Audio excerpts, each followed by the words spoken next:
opening meeting of the year.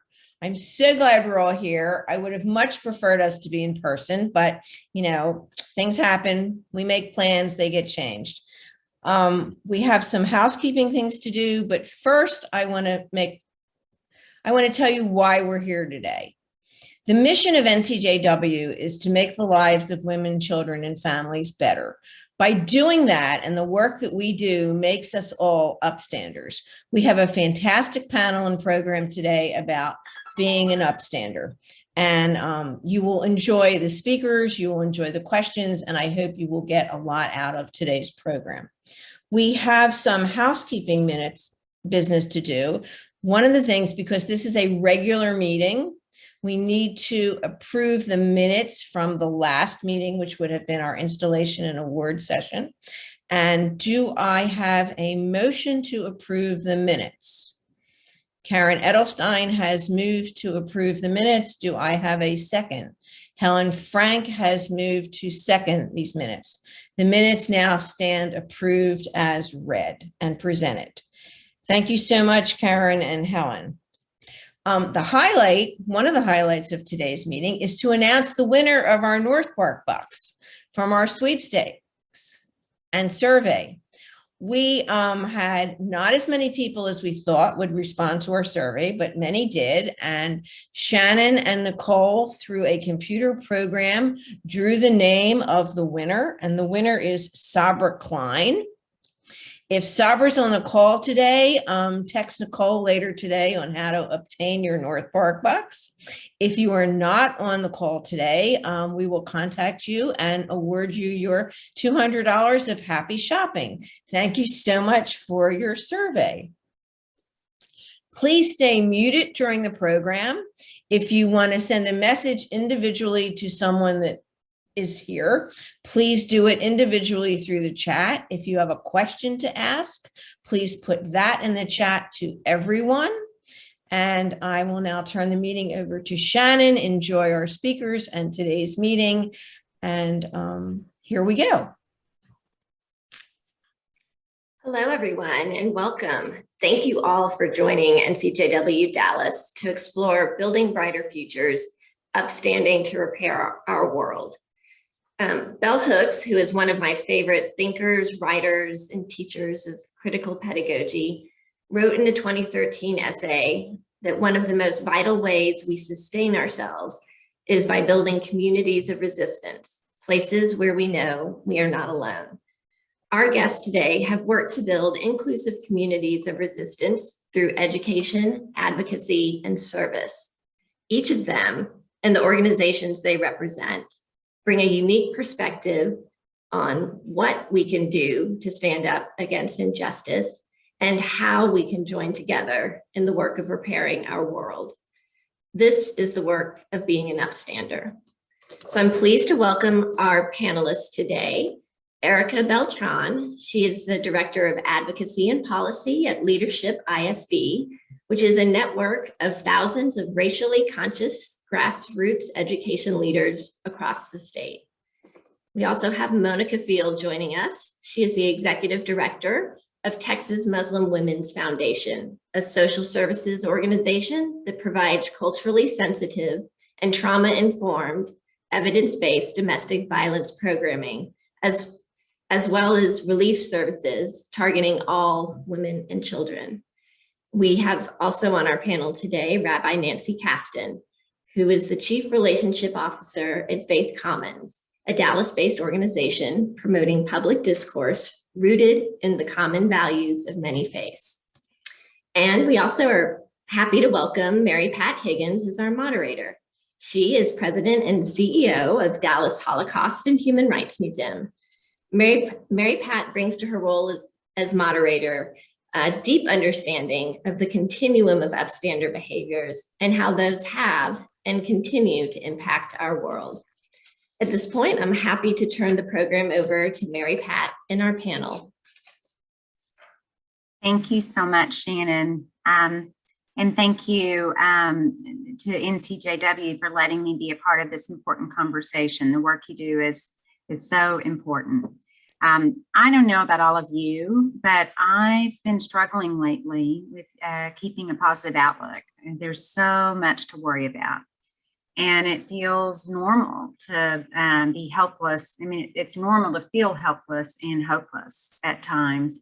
So as we begin our conversation about what it means to be an upstander, I wanted to share a quote that I read just this week in an obituary of a civil rights leader who passed away in Seattle. And the quote's by Howard Zinn, American historian, playwright, and philosopher.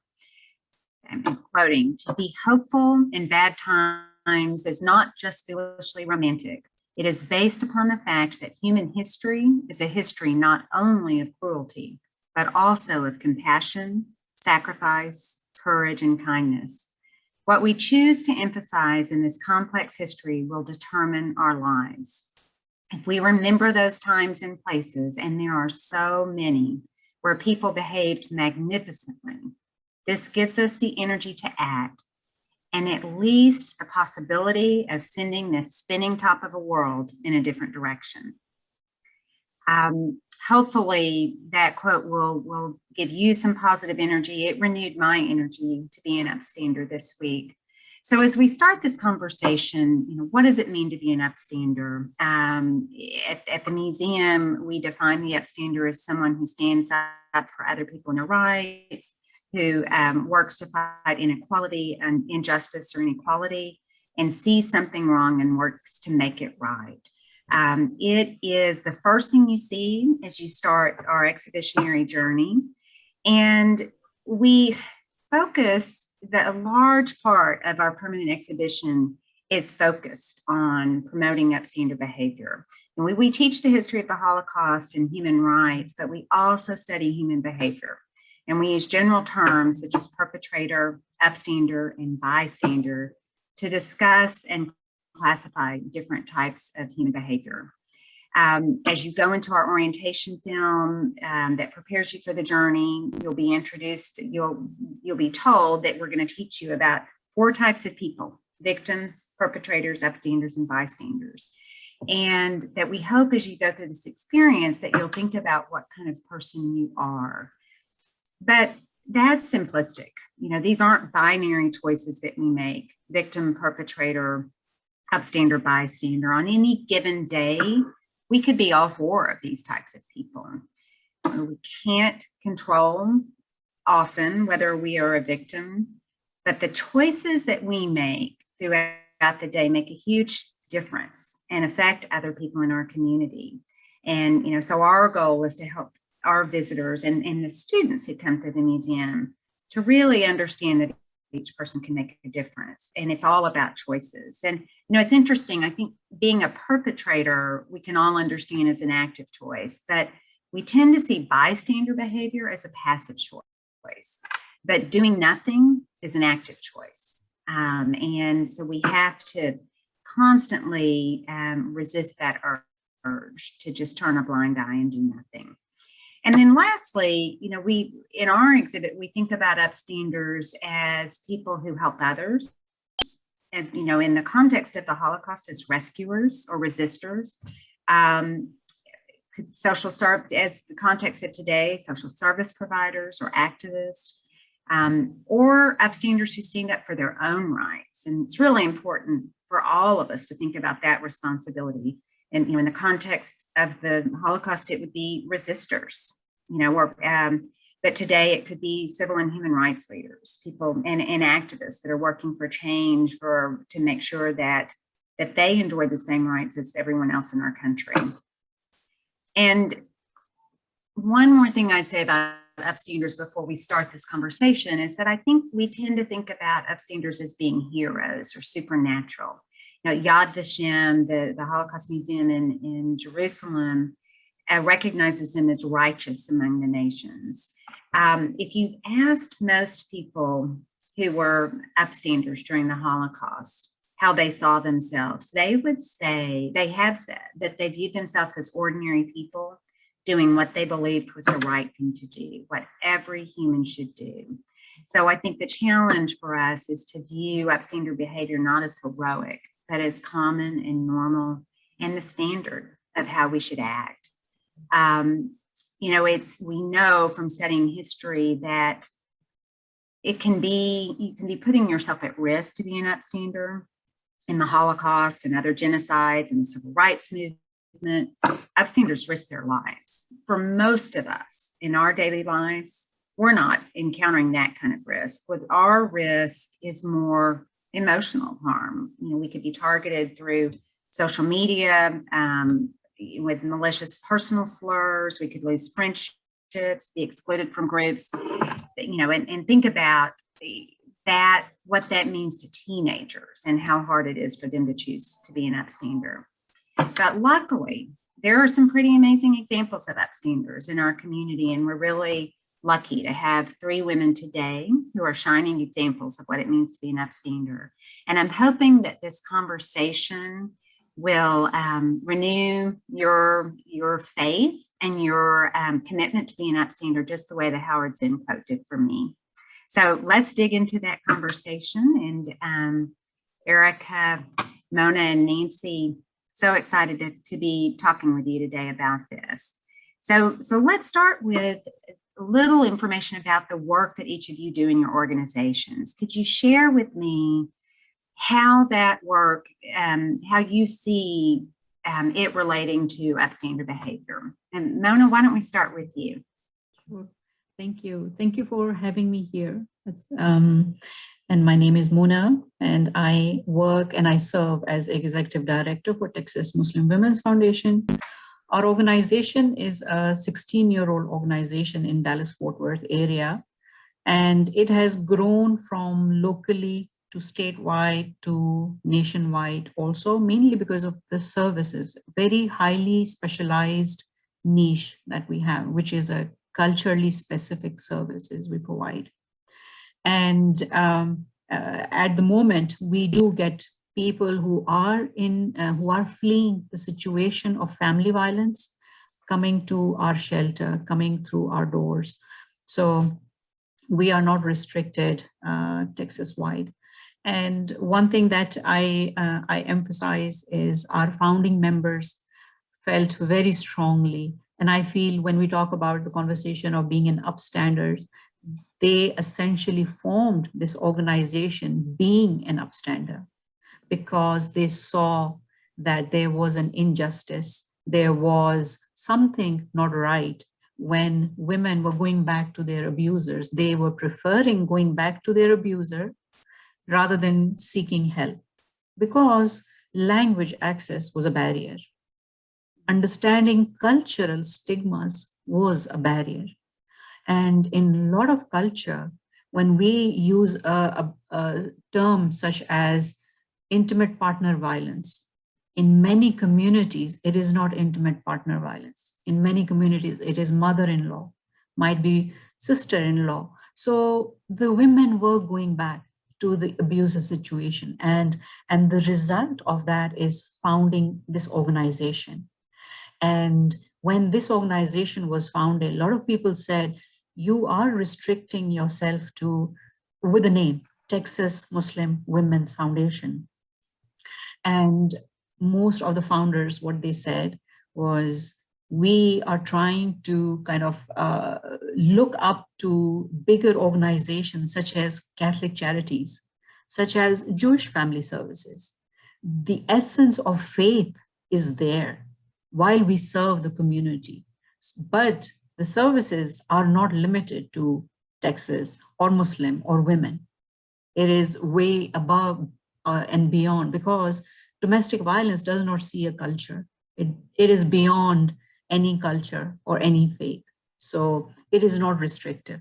And I feel that this is a direct response to not being a bystander, doing something about it.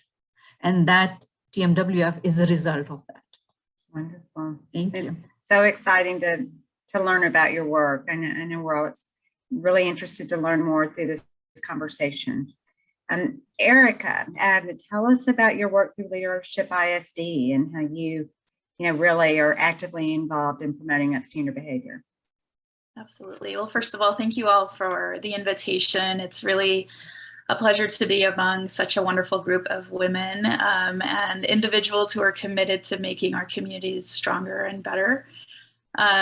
So Leadership ISD, you probably maybe has flown under the radar a little bit. Maybe some of you have been a part of our program or know about our work, but we are working across the state, essentially focused on system-wide change and the dismantling of systems of oppression that have kept students of color from reaching their full potential. So our logic model or theory of change is essentially that we work alongside our communities to hold school boards and school districts accountable to the changes that we want to see, which are essentially that they rethink and redesign policies and practices from an anti-racist lens so that the needs of students who have been marginalized for generations, students of color in particular, are prioritized.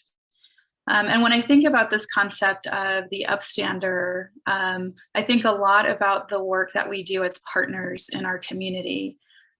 We work alongside those who are most impacted by educational inequity. There's a delay on my camera. Can you guys hear me okay? Yeah. Okay, just wanted to check. Great. So we work alongside individuals who are directly impacted by educational inequity to ensure that their voices are heard. We takes the backstage. We provide resources and trainings, but ultimately our goal is to shift the power dynamics in our communities so that more voices are at the table and there are more possibilities to really reimagine what is possible for our schools and for our communities, especially those that serve students of color. Wonderful. So excited to learn more about your work. Thank you for what you do. And Nancy, tell us about your work through Faith Commons and how you're promoting this principle of upstander behavior. Thank you so much to Mary Pat and Mona and Erica and NCJW. You know, one of the reasons I got involved with NCJW when I first moved here over 30 years ago was because of it, because it was the Jewish organization in town that engaged most significantly and intentionally with partners outside of the Jewish community. And you know, I've done a lot of different things over the 30 years. I've known many of you that whole time. And some of you I've just gotten to know recently, but I've learned so much from NCJW and the work that I've been able to do through council. And now with my work with Faith Commons, which is a new organization that Pastor George Mason started, a Baptist minister friend who I've also been friends with for over 30 years. We started this work because we experienced how much our own faiths were deepened by getting to know each other and how much we shared a conviction about how to repair our broken world. And even though our theologies are quite different, how we come about our work in the public square is very similar. And we recognize that many people of many faiths don't know how to lift up their faith voice in the public square. They feel like they have to separate what they say in a pew or in a mosque or you know, on the prayer rug from what they do when they get to work, even when they get to work, or when they get up in front of the classroom to teach, or when they decide who to vote for. So we wanted to start bridging or giving language to people for that conversation. And I think about where we are now and how, you know, I keep seeing all these things, and Mary Pat, you are well aware of all the increased number of anti-Semitic incidences. And I think, well, how do you decrease anti-Semitism? The only way for people to have their prejudices about Jews challenged is to actually meet Jews and find out what they actually believe. and then hopefully tell other people what they've heard that Jews believe, which may be different from what they had learned in the past. And so, this happens not just with the Jewish community, this happens across all faith communities. It happens across all belief systems. It doesn't have to be a faith. But, but our work to be an upstander means to feel that your beliefs and convictions are not challenged by a different belief or conviction, but they could enrich your belief or conviction, and that you want to find a way to bring that belief or conviction into a conversation in a way that upholds a better world for both yourself and for those around you, because those things are very much connected. So Nancy, I mean, everything you've said is so important, and I really admire you for your work. I'd love for you to share with us, maybe how do you go about having a conversation to lift up, to honor your beliefs, but lift up someone else's belief? Because what we see in our world today is just complete polarization, where we shy away from those conversations. We don't want to know about anyone that believes something differently from us. Can you, I didn't prepare you for this question, but just listening to you, I'd love for you to tell us, how do you start that process?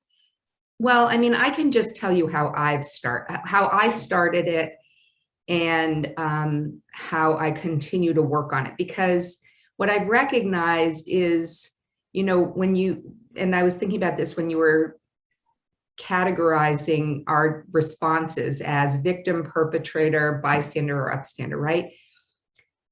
Being a perpetrator also doesn't have to be active. We can be perpetrators of injustice. You're right. Passively.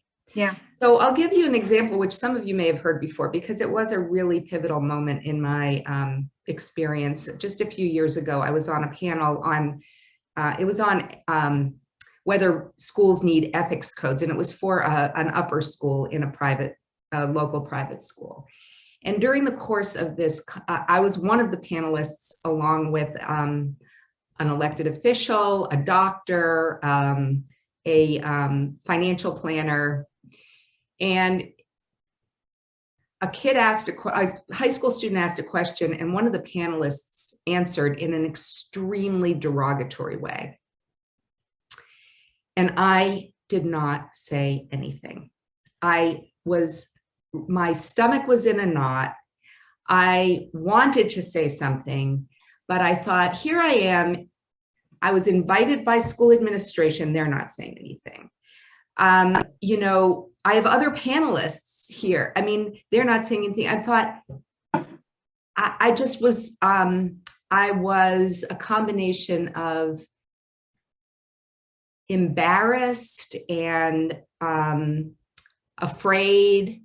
And, I was worried about what the repercussions would be for me and for others as well. And I didn't say anything. And it is because of not saying anything that I have developed a curriculum for myself where, I just always am thinking about what would I say, what can I say in certain kinds of situations. So when I think back to that incident, I think if I could go back, I would have probably said, I object to that comment. I don't think there's ever any reason to call any person out for a question and insult them. And I would really like to hear you apologize to the student. But, I think there are a lot of things that a person can say depending on the circumstances. How would you feel if somebody said that to you? Or, can you explain what evidence you have for making that kind of a statement? And again, I think responding is sometimes hard, and I think about this because being an upstander is getting harder and harder and harder, because, you know, people have guns and people have laws that they can, you know, they can sue you now for saying things. And, you know, there are all kinds of really kind of serious consequences. So I think that we all have to just figure out our own way of identifying what really bothers us, and how to respond when we're in a situation where so we really know what is bothering us, right? Right. In that moment, what was really bothering me was that a person with a lot of power was using a person with not a lot of power to make himself feel superior. Right. And that bothered me a lot. And so my response is a caring response. But part of the reason, I think the other thing is, and then I'll shut up because I've been talking for way too long, recognizing that we have that in ourselves as well. I've done that to other people before, right? I've said things that were mean to other people before to make myself feel better. And I still do it sometimes. So I have to be willing to talk to myself about it, to be an upstander to myself, in addition to being an upstander to others. Right. Well, yeah, it's so important to realize, right, that it's these daily, it's not just daily choices, it's choices we make every minute of every day. And you want to get it, go up that it's difficult, as you said, and we're not always going to get it right. Mona and Erica, do you either of you want to share sort of an awakening? Have you had a moment sort of like that Nancy spoke about that really made you realize your responsibility and helped you focus on this need to be an upstander? Mona, start with you. Yeah. Sure. I think being a grassroots advocacy level, I've had many, many instances where it was very strategic for me to say something was asked, and at times I had to be quiet because of my own safety. And many, many, many times, I think being in this kind of environment, we automatically have a kind of a red, target on our backs. Right. Because even now, a lot of community think that there is no such thing as family violence. There is no such thing as you are airing dirty laundry. You are betraying the community.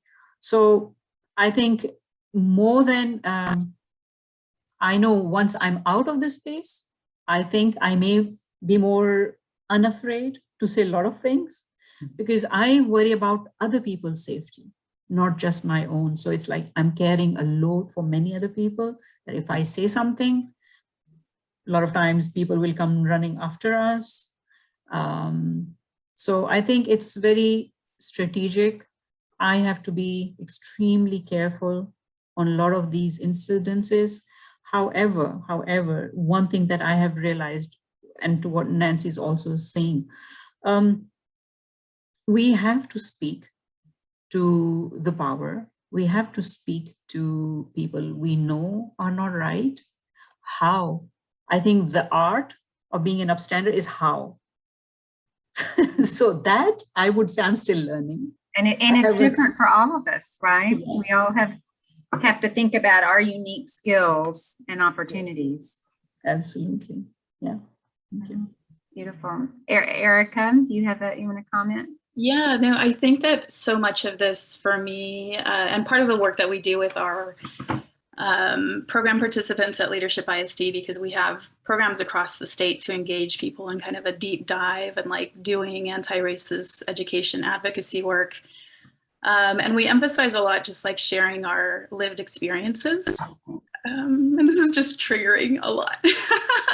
So sorry, I can go there really quickly, but I think for me, I grew up as the daughter of two Mexican immigrants in a really high poverty, high violence community in Fort Worth, which is where I live now. And I think that I think, Mona, to your point, like I also had to play it safe to survive. And, in some cases, my parents eventually became, US citizens, but a lot of the times they were also hiding under the radar because of the risk. And so I think there's a certain amount of privilege that also comes with being an upstander in some cases, right? And I think those of us who are part of either, if we're people of color or religious minorities, I think it's just really different, right? We have to, you're right, like we have to choose our battles. I think for me, and like my personal experience, one of the enlightening moments was I was working in Washington, D.C., and I was working for an organization that used to be called the National Council of La Raza. It's now called Unidos US. And we did a federal advocacy on behalf of the Latinx community across the country. So, no small task. But one thing that became really clear to me in conversations, so, here I am as like in my late 20s, trying to, change the world. I thought working in DC was going to be the avenue. And I learned really quickly that actually my role as an advocate was essential because my lived experience, as like an English language learner, as a daughter of immigrants, actually gave me a really unique perspective. And if I didn't speak up in those rooms, even among coalitions with like other civil rights organizations, those issues wouldn't surface. And so I think that was the lesson for me of just like, oh, Yeah. my lived experience that is shared with so many of our country is absolutely essential, and our voices have to be heard. Otherwise, no one's telling that story. And it's so important, I think, to be having these conversations with people from that have grown up with different experiences, because how much privilege did I display in my intro saying that it's not usually, we're not risking our lives, when clearly both you, Mona, and Erica have felt that way. So we forget about our own privilege, and thank you so much for being so honest with us and helping us think about that. It's, I take a lot for granted. So I really appreciate both of you putting yourself out there in those risky situations.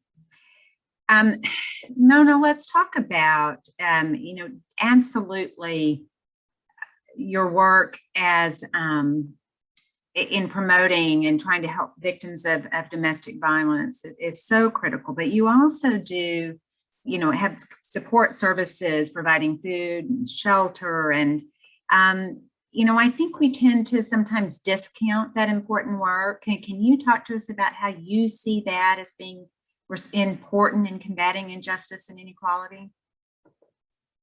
Yes, absolutely.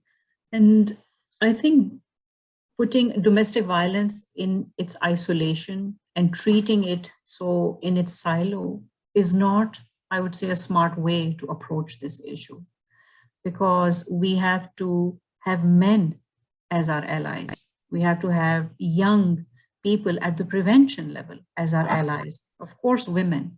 So we have to build that level of trust and allyship in every which way you go. So, and that is the brilliance of our organization, that we have built allies through interfaith coalitions. We have built allies through art program, refugee program, youth and men being there. So when you just simply look at our organization, we are not just service-oriented organization, because we realized early on that prevention and taking that way before we do intervention, because we all know intervention can be, you can keep increasing the staff, you can keep increasing the services, that is still intervention. You can increase to 10 shelters, to 15. But how do we stop that? That happens at the prevention level, and making people realize to be an upstander and talk about that injustice before it goes to that level. So identifying different groups of allies. So top of our list definitely was faith leaders, because in a lot of incidences, they are the first responders. Women would go there, and a lot of faith responders would say, well, pray more, better food, have patience, think of the other world, not this world, and making those allies realize that this is not the way to go. There are other solutions, and you have to be aware of other solutions. So creating partnership with faith was one of the biggest allies and one of the biggest success that we have that we don't see in other agencies. Men, we chipped at it many, like I said, 15, 16 years, if we go back, we have chipped at men being our ally. Sharing that domestic violence is not women's issue. It is generational issue. Men have to be involved. It is going to travel into generations. So just like I said, we have to tackle this with passion, but also be smart about it, how we approach, how we build that allies. So when you look at our programs, to a lot of people, it may not make sense that you are a domestic violence agency. Why do you have a youth leadership? Why do you have men? But there is a method to all of this, building those partnerships from art, from interfaith, from the young professionals. Those all feed into let's make a systemic change on not even going into domestic violence space. Let's catch it way before it happens. Right. So wow, that is so inspirational. And I wish we could figure out how to use your strategies to really address so many of the systemic issues that we face. And I'm thinking about how hard it is to start a conversation with someone who doesn't agree with you. Each of you have to do that in your work on a daily basis. How do you and I know it's your professional job to do so you sort of have to, but how do you overcome your fear of starting that conversation, the fear of them thinking less of you or misunderstanding you? What strategies do you use and when you're starting a conversation with someone where you really want to try to engage them and build an ally that you know that you're not starting on the same page? And anybody wants to go first, jump right in. I'm happy to take a stab at that, Mary Pat. So our targets are usually, we are trying to sway, and throughout my career, I have been trying to sway like policymakers and decision makers, and so those with positional power. Mm-hmm. And so I think one thing about, that I was reflecting on in preparation for the panel was just what do you have to be an upstander? And I think it carries over into this question. And I think a couple of those things are an understanding of the world as it is, right? So like if I've done some training and work in community organizing, and I think like Barack Obama used to always talk about the world as it is and the world as it should be, right? So I think coming in to an audience or, approaching an individual first by understanding kind of like the world as it is, right? So this person is elected, this person has positional power, or, if it's not a policymaker, kind of doing a power map and understanding like who influences this person and how do we get this person this way? And this is more from like an advocacy, strategic kind of perspective. And then the other thing is kind of that imagination of the world as it should be, right? Because I think ultimately, so many of us have a shared foundation of values. Then I think it's a matter of like reimagining with that person how we work together to create that reality. If I'm thinking of, we were talking in the breakout room earlier that the anti-CRT bill is working its way through special session today through the House. I think it's going to be voted on in the House tomorrow. But just thinking about, those committee members on the House Education Committee of like understanding who they are understanding the power dynamics and also shifting the way we approach them, right? And so part of it is also saying like, we're coming in as a group, we're coming in as a collective versus I'm coming in as Erica, standalone, leadership ISD person, and really thinking about like how to sway those people. So I think there's also some reality and some acceptance of like, this is probably going to be a person who we're just not going to be able to shift, but that doesn't mean we don't have the conversation regardless. Perfect. Nancy, how about you in your interfaith work? I have become a huge fan of Valerie Kaur, Kaur, who, is a writer, civil rights activist, and wonderful teacher and faith leader in the Sikh tradition. And she said, she talks about meeting other people or anything. It could be a situation, it could be a plant that is unfamiliar, but to say to yourself, you are the part of me I do not yet know. And I think that that openness to learning something that I don't yet know is where in the instances where I've had the most success connecting with someone else, not necessarily changing their mind, but understanding them is by trying to understand myself through them. If they understand me better, great. But either way, I'm going to get something out of this encounter. And I think the other thing is that I have given up on thinking that I'm always going to be comfortable in these situations. Like, if you're going to get into these situations, you're going to be uncomfortable. And what I've learned is that even though I'm uncomfortable, I always feel better if I haven't said something that I don't actually know. Like, sometimes I think, whether it's in person or on social media, or, we're going to say something because somebody else that we respect said it, but if we don't actually know it in our hearts, really, really know it, then we're always going to be guessing if that was the right thing to say. So I think that's another sort of trick or technique that I use when I'm talking to people who are different. I'm not trying to convince them. I'm just trying to help myself get to know what hone my own ability to understand why I think the way I do. Right. Mona, you have anything to add? I think right now, as Nancy's saying, social media is full of so many people wanting to speak. I guess the attitude of active listening has diminished so much. And how do you do that in social media versus in person?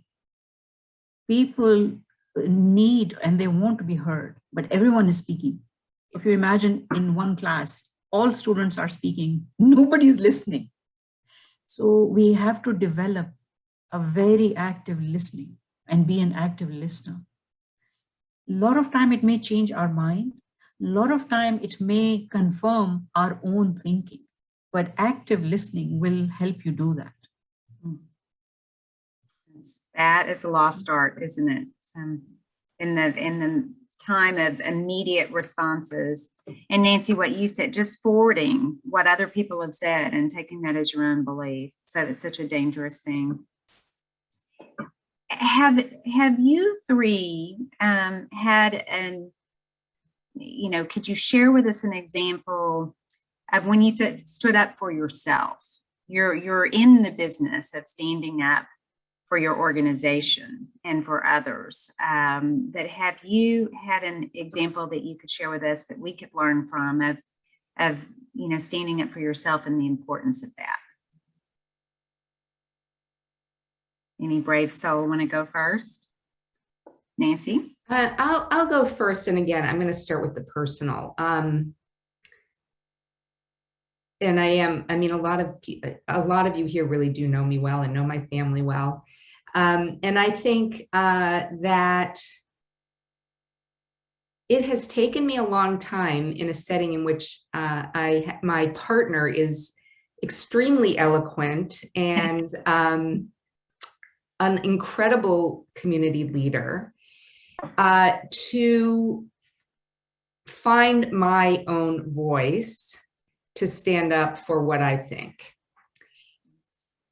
And again, I mean, I think in a lot of ways, you know, we as women, we want to make everything feel nurturing, and we want to create the garden for our loved ones and our communities to grow. And, you know, we're always willing to sort of step aside or defer in order to make things kind of work better, right?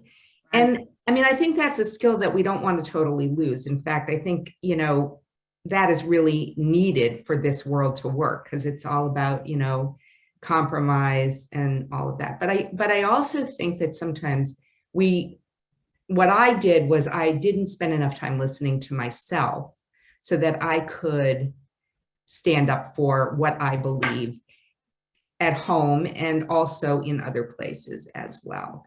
And I think, you know, I think meditation has helped me a lot with that. Mindfulness has helped me a lot with that.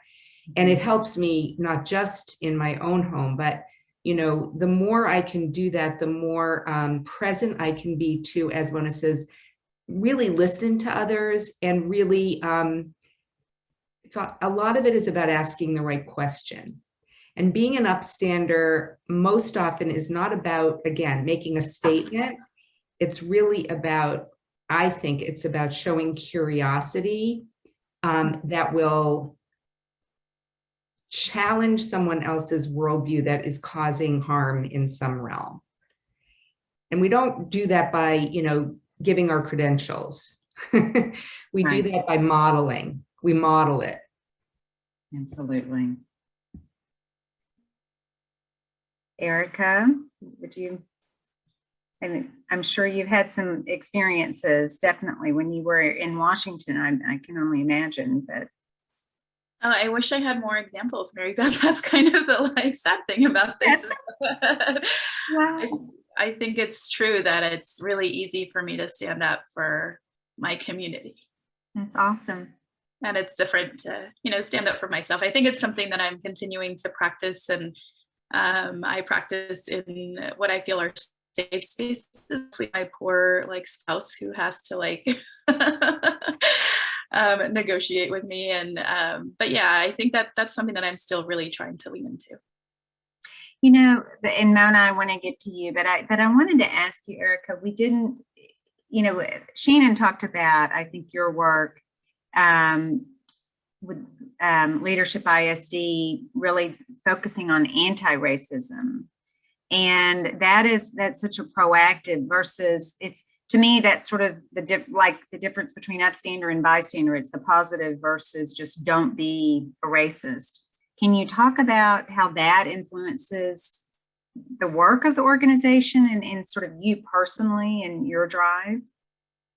Yeah, absolutely. I was thinking the same thing of just the parallels between the language that you use and some of the language that we use around racism and anti-racism. And it's been I think one of the really interesting things about this journey is that we are trying to do a lot of internal work as an organization to face our own biases and our own internalized racism, or even like white dominant culture that we've all embraced, even as people of color.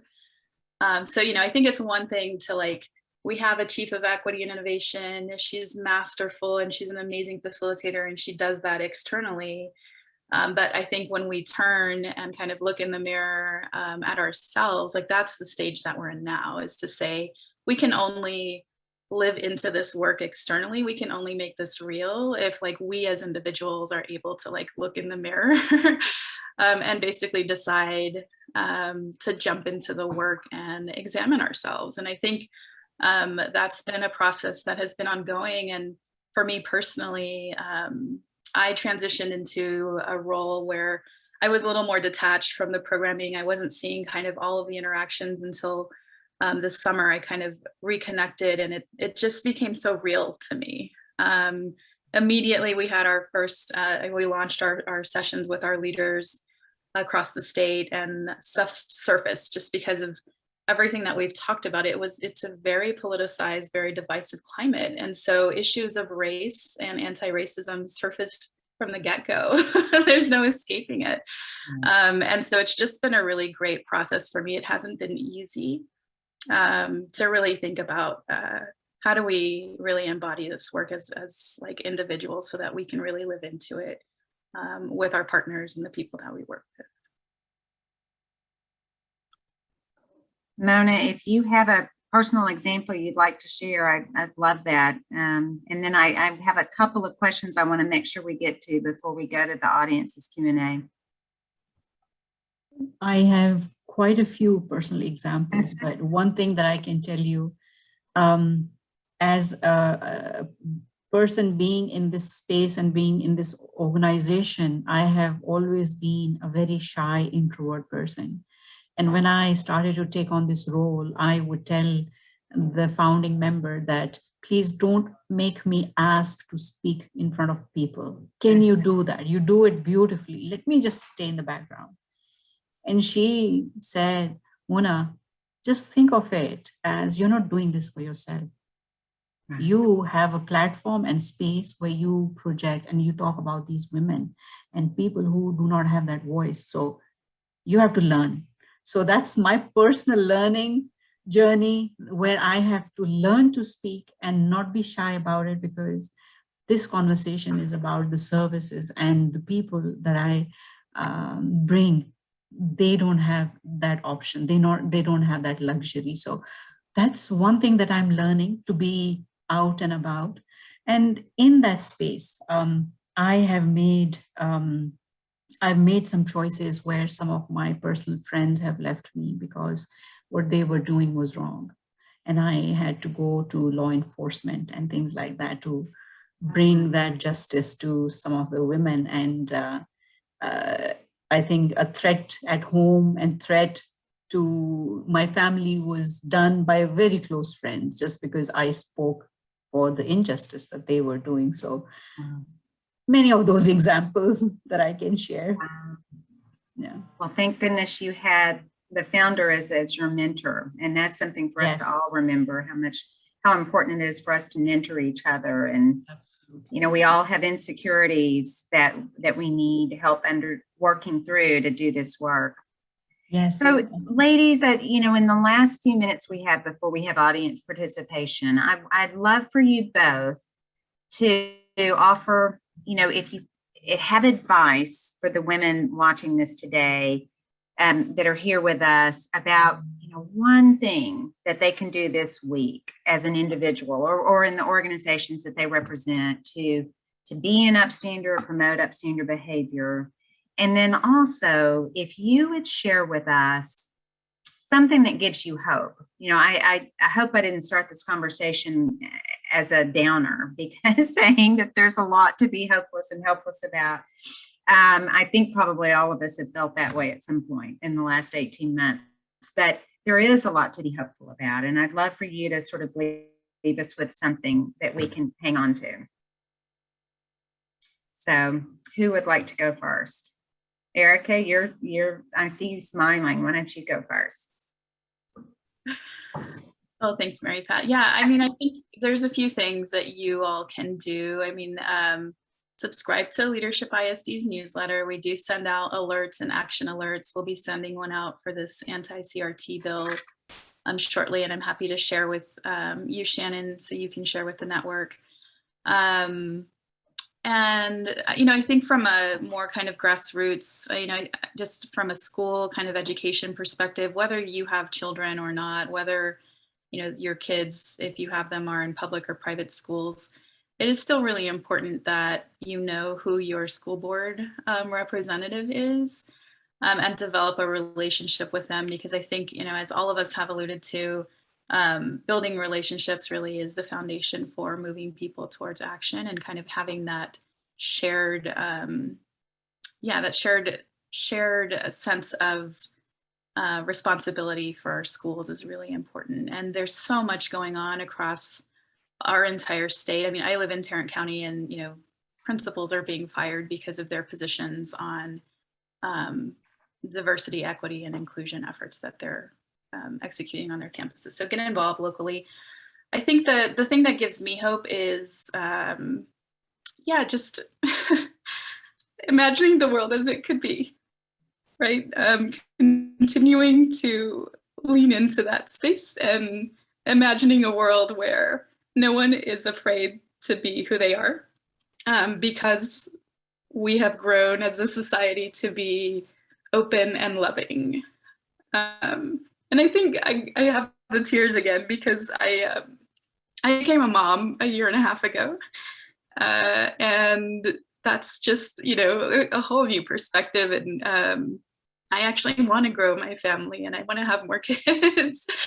And I just want to be able, like, what gives me hope is like looking at her and imagining a world where in her brown skin, and as like she's half Puerto Rican, half Mexican, that she can embrace like who she is, that she can embrace Spanish as another language of her own, and that she can be accepted and loved and valued for who she is.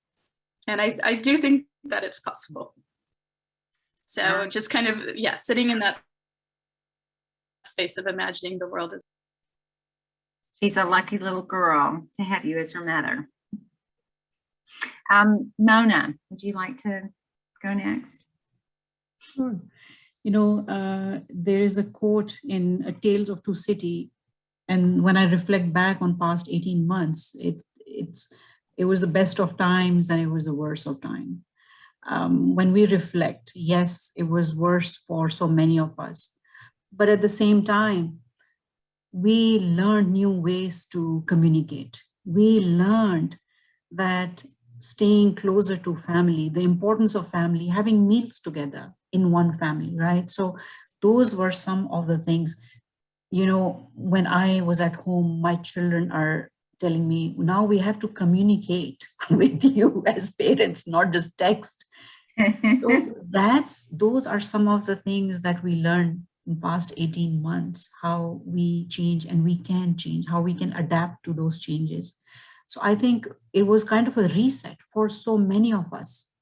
So I think staying true to those resets and what are or should be our priorities in life, I think we all need to do some part of self-reflection.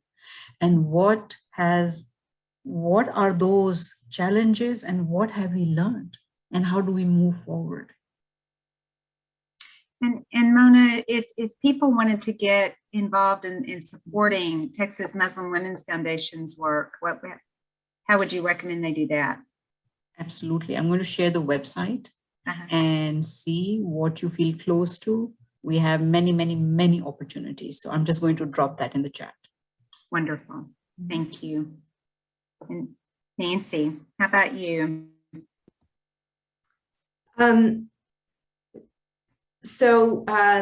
Another quote from, I think it's from Valerie Kaur, but she says, loving ourselves is frontline social justice work. And again, I think when we think about upstanders, we always think about standing up for others, but really the truth is if we're standing up for ourselves, right? We are trying to create the world that we want to live in. And, Audre Lorde, who was an amazing African-American poet, civil rights activist, here's a quote from her that says, caring for myself is not an act of self-indulgence. It is self-preservation. And that is an act of political warfare.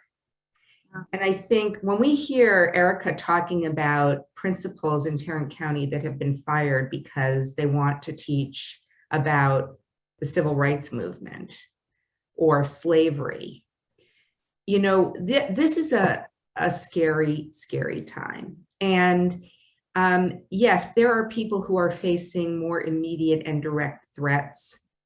And I feel always in a place of extreme privilege as someone who is white and who has resources of all kinds and was just born into a, just an amazing world of privilege. but that is falling down around us, very, very quickly. And what gives me hope is that, first of all, I've met so many young people who are thinking so creatively about how to address and create a different structures for our world. I mean, the institutions that we have relied on are not functioning well, and whether they can be repaired or whether they need to be replaced, I think is yet to be determined. But, I'm looking at the Ericas. There are two Ericas on this webinar today, Zoom call today, Erica Beltran and Erica Strauss, that I can see. And I think Alex Horn is on there too. And maybe a few other younger women, my own children and the children of many of you. They are not being limited by the things that limit our thinking. And I think that the best thing we can do for ourselves to maintain our hope is just keep opening up our sense of what's possible, and let when we need to, let others guide us there and support it and not resist it. Right. So I'm so glad that you talked about, the power that these young people have and this next generation. And I think we need to think about how we can support them, because they've got the energy and the new ideas. One of the questions from the audience, it was, how do you motivate youngsters to become upstanders when they're growing up in such a divisive world? Any of you have Nancy, you've just spoken to that a little bit, but for those people that haven't gotten that spark, how do you get them engaged in this? I honestly don't think you can make somebody else get engaged in it. I think you just model it personally. You just or expose your kids to other models, and they have to love themselves too and do what they're comfortable with. I think I really feel for the kind of suffering young people are feeling right now, because I think that they have this illusion, especially in communities of privilege, that they can control everything and that they can have everything and that they don't have to do whatever they don't want to do, and they can somehow get what they need without any pain or suffering. And that's just not what it means to be human. So letting them find their own way, I think, supporting them, loving them to death, no matter what, without, making them feel inferior or like something's wrong if they don't do something. I mean, now I have 3 grown children, so I can tell you I've learned from a lot of mistakes. Same. But yeah, that's my experience. Erica, it sounds like you got the passion, to do upstander work early on. Is there anything that you could recommend for people wanting to help inspire young people to get engaged? Yeah, we, so much of my work has focused on marginalized communities. And I think the first step is really getting out of their way and encouraging them to bring their stories to the table. I think it's been so fascinating. I've worked in the education, policy and advocacy space for so long, and maybe you wouldn't be, right? This group probably isn't surprised to hear that policymakers and decision makers, even, sometimes principals and teachers, you just don't talk to students. And it's just amazing, right? That you're making all of these decisions in the absence of considering your most important client, so to speak.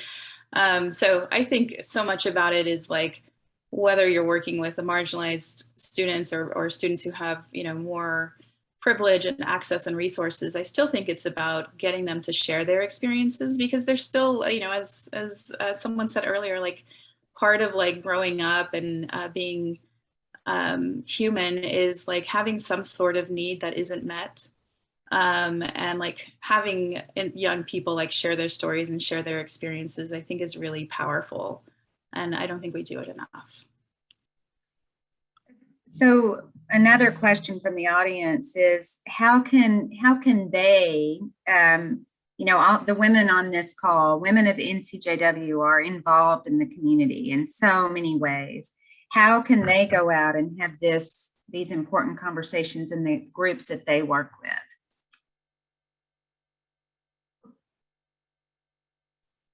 I have always found small group discussions and meeting over something else and having these conversations organically, and making sure to have that atmosphere of non-judgment, safe space.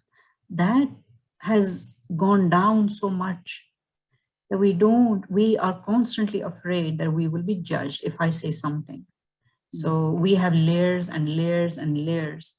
So I think when we go into, meeting friends, do we have these conversations?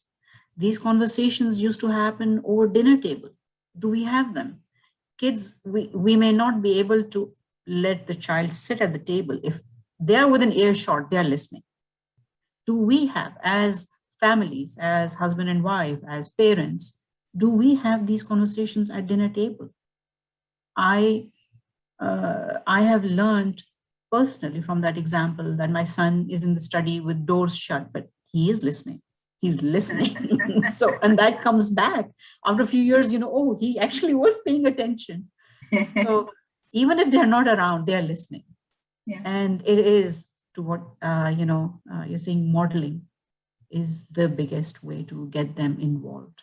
Absolutely. Lecture doesn't help anymore. No, Yeah. certainly doesn't. Any ideas that you three might have for how the people joining us today can take this conversation out and share it in a broader context?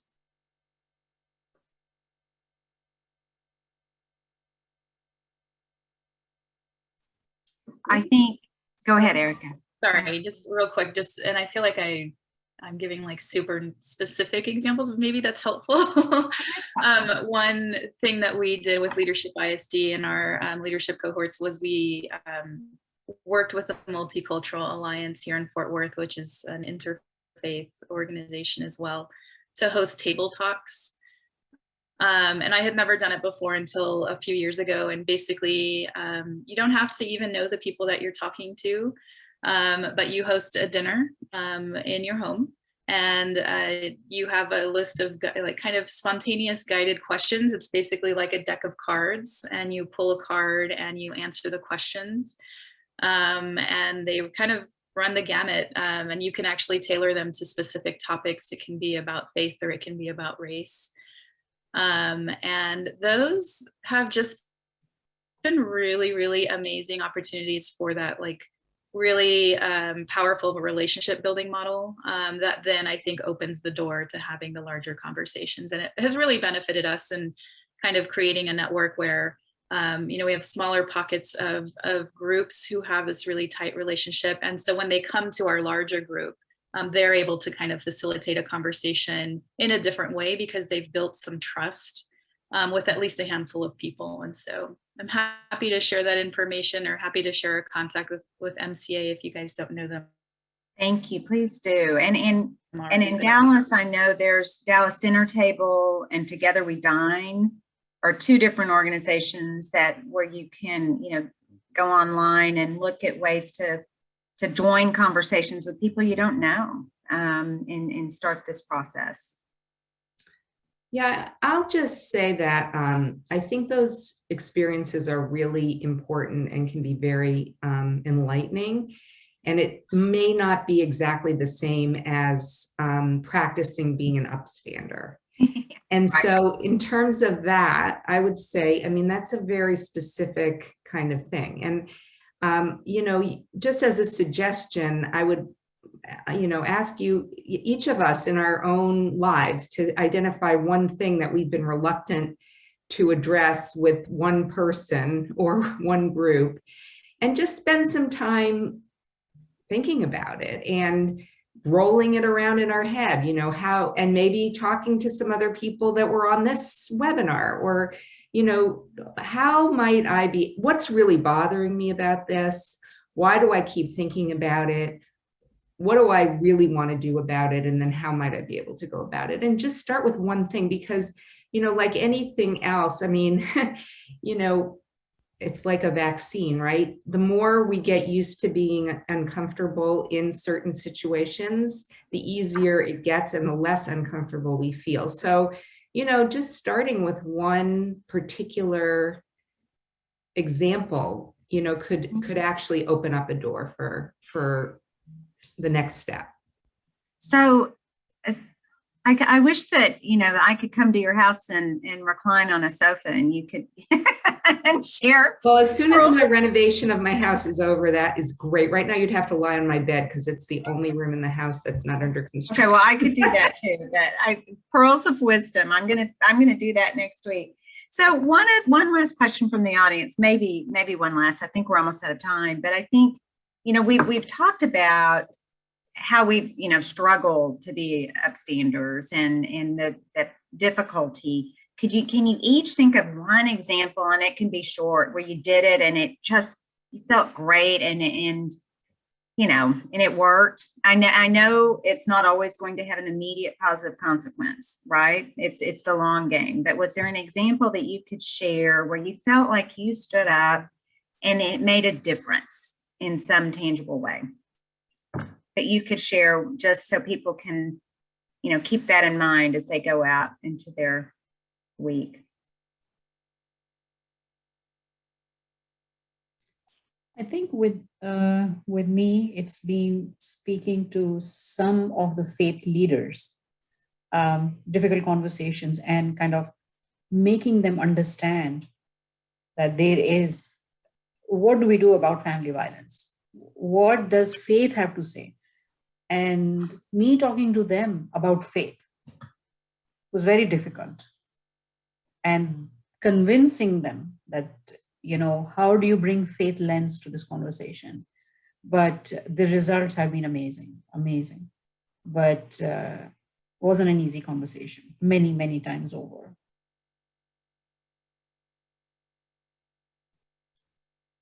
Erica? Yeah, I'm thinking of a collective that's more fresh in my mind, a collective effort. So there was I keep referencing this, the anti-CRT movement. It is part of the work that we're trying to combat. And in Fort Worth, there actually was a huge anti-CRT rally. And so we organized our people. I think that it would have been easy for us to say, this is nonsense. This doesn't, we don't believe these things, but it was really important to have a counter narrative present. And so, I think it's delayed some of the progress that anti-CRT group would have been able to make, just to know that there is a counter voice. And I'm just super excited and proud of that, and know that we have to continue to do it. Awesome. Not take anything for granted, right? And Nancy, I bet you have a million examples. Well, not a million. And most of them actually, I'll give two, one a group one and one a personal one, neither one of which resulted in any change in the other party, but it was a big change for me. So the first one was that, as with a group of if Alex Horn is still here, with a group of Temple Emmanuel members, and maybe Erica Strauss was also there. I can't remember if she was working for Temple yet, but we had a meeting with Morgan Meyer's staff to talk about the election protection bill. This was back in May and or early June, and had this really great conversation with this guy. And he said, we said, there's no election fraud. There's no need for this bill. He said, I know that, but my constituents are calling me and saying we have to do something about this. And so this woman who teaches, this other person, a woman who teaches medical students at UT Southwestern, said, I want to tell you something. I teach medical students at UT Southwestern. And when my students come in and say that they have heard that some random remedy to an illness is what really works and what I'm teaching is false, then I have to say to them, no, that's not correct. I'm going to show you all the evidence. I'm going to give you all the, trials and data, and you are wrong. This is not true. And she said, you're an elected official. You're in a leadership role. You have to tell people what's true and not true. If you're not going to tell them, who is going to tell them? And, obviously it didn't make any difference. He still voted with his party, but still, for her to say that and give that example was extremely enlightening for me and helpful for me. And the other is that I have a big, here we go, divulging my own personal dilemmas and angst. So we have a neighborhood patrol off, and it's been up, the level of authority has been upped, periodically over the years. So now we have off-duty police officers on patrol in my neighborhood. And probably only about half of our neighbors pay into it. So it's extremely expensive. And as many of you know, I'm pretty interested in thinking about other, ways to address public safety. I don't think that giving a lot of money to the police department is the only way to do that. And I know how much of my tax money goes to the police department already. And I know that my neighborhood pretty much has pretty good police response, So I know all these things. And so I'm very reluctant to pay into my neighborhood security, but I do it really out of an obligation to my neighbors, not because I'm afraid that something's going to happen to my house. Well, in the past 2 years, I've made a point of having a conversation, at least, with the person who's collecting the money. So at least she understands.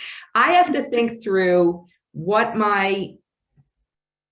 causing my reluctance to pay this and where I come out on it and why. And then I want to explain it to her. And this year, because it was the second year, she actually asked me some questions about it. So I thought, okay, maybe we're making a little bit of progress here. So that's another example of, I'm not, yeah. Good for you. It's more, the point is it ends up being more about me and how I feel than about actually changing something out there. Right. You don't know that we can't know that the impact we're having on others. Right. And hopefully Morgan Myers, still thinks about that comment. So I don't know, Shannon, are we, I think that we are out of time. Before I turn it over to you, ladies, it's been a delight visiting with you, and I want to continue this conversation with you personally. Thanks so much for what you do and for your time. Thank you. Oh my goodness. Thank you all so much for agreeing to be part of our panel today, for your discussion, for your candor, for bringing your whole selves into not just this conversation, but in all that you do in your work and in the world. So I cannot thank you enough. And I also want to thank our audience for contributing their questions and their thoughts and ideas. There were a number of things in the chat that I think are definite action items for NCJW going forward. And I always love when a conversation can be generative as well. So thank you all for that. This conversation, I want to kind of place it in a larger context for everyone. It is really the first in a series that NCJW is planning to hold over the next year. So we hope you all will join us for future events where we will continue to explore some ways that we can engage as upstanders by really focusing on impacting poverty. I also wanted to let everybody know of another panel discussion that NCJW is sponsoring on September 13th. It is in the context of our advocacy work, and it is a hot topic where we will gather experts from across the state to learn more about redistricting and how we can promote a fair process. So more will be coming out about that soon, and it will be September 13th at 7 p.m. by Zoom. Again, thank you everyone for joining our program today. I hope you all have wonderful days ahead of you, and I want to wish everyone a happy and healthy new year. Thank you.